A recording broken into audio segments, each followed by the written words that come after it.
Beurre FM. Des pays en débat. Pierre-Henri. Vous vous posez parfois des questions sur l'actualité, l'histoire ou la géographie d'un pays dont l'évocation vous est parfois familière et dont le plus souvent vous ignorez l'essentiel. Un pays en débat vous fournit l'occasion d'une mise à jour en quelques minutes. Et c'est aussi et surtout la possibilité de s'interroger tous ensemble sur les libertés individuelles et collectives à l'œuvre dans le pays ausculté. Un pays en débat, c'est alors la rencontre avec un ou une spécialiste du pays que j'interviewe. Ça vous plaît ? Alors suivez-moi, nous sommes bien sûr Beurre FM. Hey,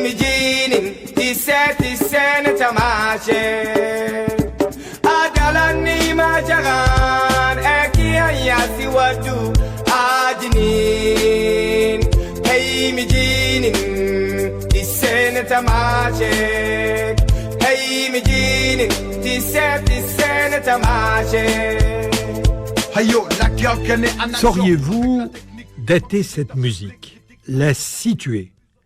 Dans les années 1980-90, le hip-hop habille les rues du monde entier.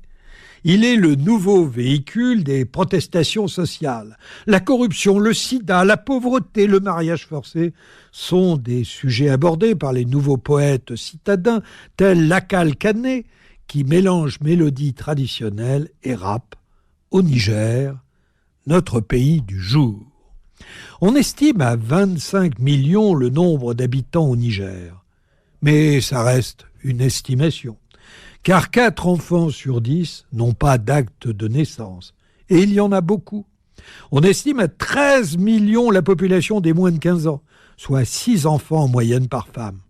Sans état civil, ces enfants fantômes ne pourront ni prétendre à un diplôme, ni se permettre un déplacement à l'intérieur du pays.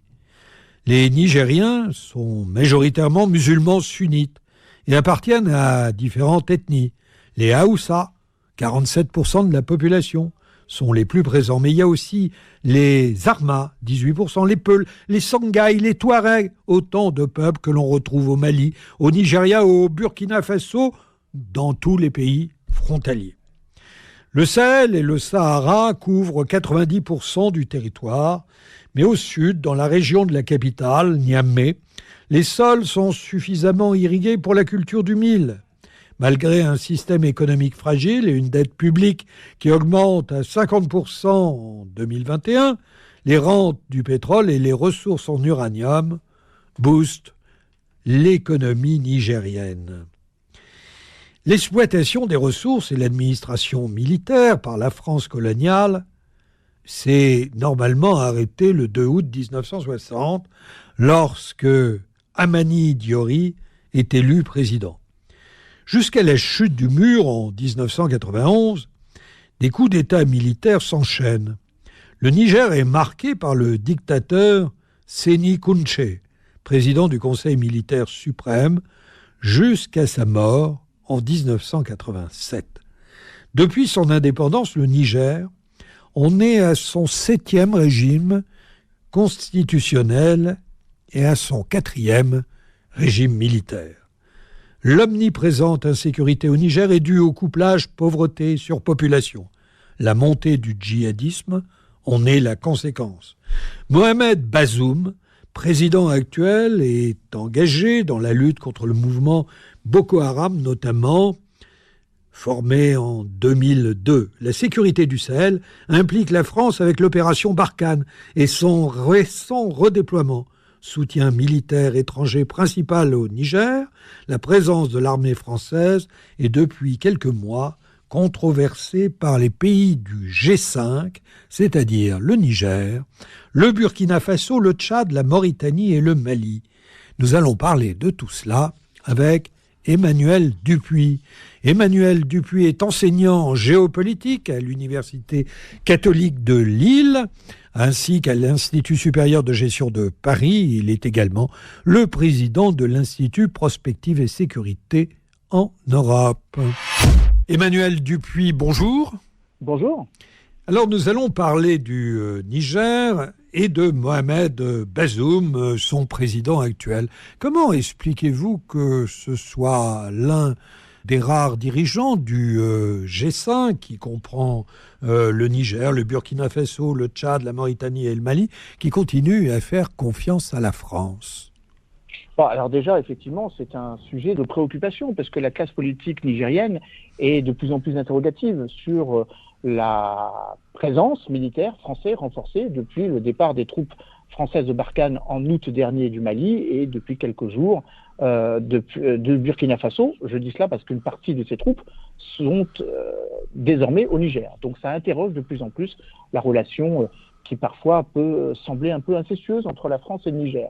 Le Niger a cette particularité, contrairement à tous les autres pays que vous avez mentionnés, à l'exception peut-être de la Mauritanie, d'être un pôle de stabilité, dans le sens où l'élection de Mohamed Bazoum en février 2021 correspond à une sorte de modèle étalon du principe démocratique. Le précédent président, Mahamadou Issoufou, ayant accompli ses 2 mandats, n'a pas dérogé à la règle constitutionnelle, ne briguant pas un 3e mandat. Et donc, de facto, Mohamed Bazoum effectue son 1er mandat, contrairement à ce que l'on aurait pu penser avec la destinée politique de feu le président Ibrahim Boubacar Keïta, déposé par les armes en août 2020. Alors, c'est un élément important qui singularise la particularité du Niger, contrairement au Burkina, qui a connu 2 coups d'État simultanément à 6 mois de différence, ou contrairement au Mali, qui a subi le même sort depuis 2020, 2 coups d'État en août 2020 puis en mai 2021, contrairement au Tchad, voisin, pays qui connaît un processus démocratique que l'on peut interroger, étant donné que le fils du président Idriss Déby Itno, tué en avril 2019, a succédé à son père.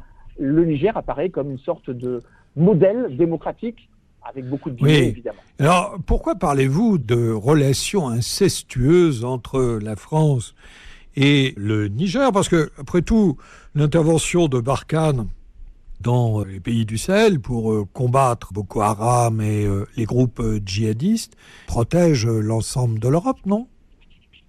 Alors ça, c'est évidemment une interprétation qui est sujette à caution. Premièrement, il n'y a jamais eu d'attentat revendiqué sur le territoire européen de groupes armés terroristes venant du Sahel, contrairement à d'autres groupes armés qui ont revendiqué des attaques. Al-Qaïda en péninsule arabique, l'attentat donc l'hypercacher, ou contre Charlie Hebdo, ou évidemment les Daesh tout simplement de Syrie. Donc pour l'instant, la sécurisation du Sahel répond avant tout non pas à une sécurisation du continent européen, mais une sécurisation du Sahel elle-même, des intérêts européens au Sahel, certes, mais vraisemblablement pas un risque d'exportation du djihadisme sahélien sur le territoire européen. D'ailleurs, les partis européens l'ont parfaitement compris, parce que quand il s'agissait de vendre l'européanisation de l'opération Barkhane, quand on leur vendait l'idée qu'il fallait engager des troupes suédoises, estoniennes, tchèques ou italiennes pour sécuriser l'Europe, ils n'y croyaient que mollement. Ça, c'est ma première analyse. Néanmoins, quand je parle de relations incestueuses, tout simplement parce que s'il n'y avait pas eu la présence militaire française à Niamey, tout comme s'il n'y avait pas eu la présence militaire française à N'Djamena, vraisemblablement au Tchad, du destin, au Tchad bien sûr, le cours politique ou le destin politique du président Mahamat Déby au Tchad et du président Bazoum au Niger en aurait été un peu plus perturbé. Donc vous êtes en train de dire que l'intervention de la France, la présence française aujourd'hui redéployée au Niger est un gage de longévité pour Mohamed Bazoum et n'a pas véritablement de fonction de sécurité? Disons que l'implication de plus en plus croissante en termes de budget que le président Bazoum veut consacrer à sa défense va de pair avec la présence militaire française. Dit autrement, s'il n'y avait pas autant de militaires français, on doit quasiment être à 1000, 1200 depuis le redéploiement d'une partie de Barkhane au Niger, il n'y aurait pas la multiplication par 2, certains disent par 4, des budgets pour les forces de sécurité nigériennes, aux grandes dames d'ailleurs de ceux qui disent qu'il fallait avant tout investir dans le champ culturel ou dans le champ éducatif. Oui. Donc la garantie sécuritaire que le président Bazoum a avec les forces françaises donne l'impression qu'il sécurise son avenir politique. C'est pratiquement la raison pour laquelle les opposants, prenons le cas de Hama Amadou, qui s'est présenté contre le président Bazoum, ne cessent de revendiquer. Oui, mais j'entends votre critique implicite de la présence française au Sahel et au Niger, mais dites-moi, il y a bien une guerre d'influence dans le Sahel comme dans le reste de l'Afrique, et il me semble que d'autres puissances tentent de prendre la place que la France laisse, par exemple en partant du Burkina Faso ou du Mali. Oui, alors c'est vrai, mais les puissances en question ne sont pas forcément celles auxquelles vous pensez. Vous pensez évidemment à la Russie, qui pourrait essayer de vouloir déstabiliser ou profiter de la déstabilisation française ou de la francophobie ou de la moindre appétence. Ce qui est une réalité. Hein. Ce qui est une réalité, mais ce qui est aussi une réalité, c'est qu'il y a d'autres puissances sous-jacentes qui jouent à peu près le même rôle. Et je pense notamment à l'Algérie, qui joue aussi du départ des troupes françaises pour pousser ses pions. C'est d'ailleurs la raison pour laquelle les Algériens ont proposé un pacte sécuritaire au président Bazoum en demandant qu'il y ait une moindre implication des forces de sécurité nigériennes vis-à-vis de la France.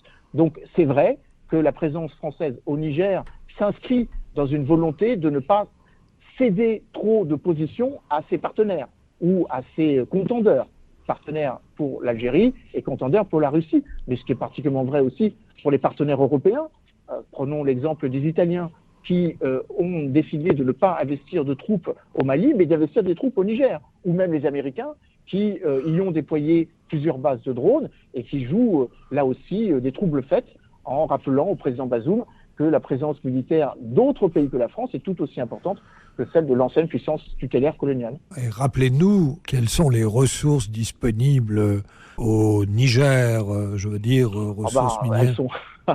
Elles sont multiples, mais elles sont focalisées forcément sur ce qui attire l'attention de manière médiatique la plus forte, en l'occurrence les énergies fossiles et bien évidemment le minerai que nous extrayons de manière peut-être, sans vrai débat, et je pense notamment à l'uranium, que nous extrayons du Niger. On peut partir du principe qu'un tiers des ampoules qui sont allumées sur notre territoire provient de la production donc d'uranium du Niger, même si la France a décidé, sans doute pour lâcher du lest un peu, si je puis m'exprimer ainsi, au président Bazoum, de récupérer de plus en plus d'uranium du côté du Kazakhstan. Mais disons que ce qui est une justification de la présence militaire française encore au Niger, évidemment, réside dans le sous-sol de ce pays. Merci Emmanuel Dupuis. Merci aux auditeurs d'avoir écouté cette émission. Un pays en débat, c'est fini pour aujourd'hui. Une émission produite par France Fraternité en collaboration avec Beurre FM. Merci à Zora, Alice et Ariane, sans qui cette émission n'aurait pu avoir lieu. C'était Des pays en débat, en partenariat avec France Fraternité.